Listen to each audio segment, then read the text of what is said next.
The need for radical reform in RTE is obvious, and the 450,000 paid out the former financial officer is just shocking, on top of all the revelations about obscene salaries.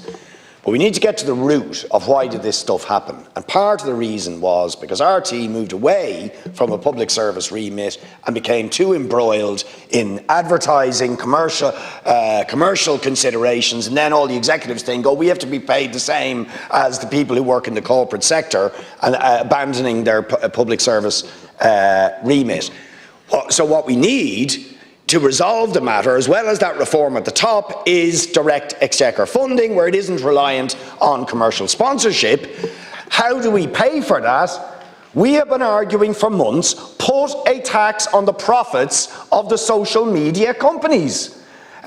This could easily fund, through direct exchequer funding, RTE. It would actually give us extra money for public service broadcasting. And lastly, I would say, the ordinary workers, crew and so on should not pay the price, nor should the public, in terms of the quality of public service broadcasting, for the crimes of a few at the top of RTE. Thank you, Deputy Minister, to conclude.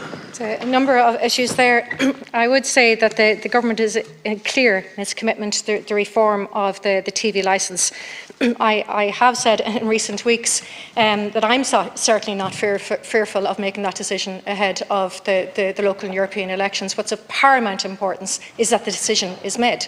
And I would respectfully suggest it's certainly not the government parties who are playing politics with RTE. Of course there will be different views. It's certainly not the case that there are parties, our coalition partners are not allowing the Green Party. This is grown-up politics, Deputy, with the greatest respect. We are a coalition. We are working together and committed to making this decision. Of course there will be different views.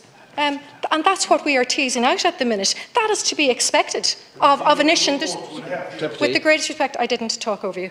That is to be expected of an issue of such importance. And indeed, I think it's to be welcomed that these different views are expressed and teased out, so that to ensure we get at the right decision. But as I said, I am not afraid. I am the Minister for Media.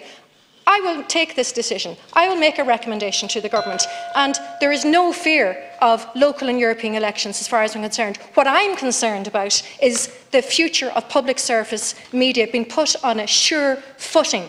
That is my focus, not the politics of it all or being fearful of elections. We need to deliver a message of how we value public service media. And that, to me, the only way to do that is to deliver the decision on the future funding model. Thank you, Minister.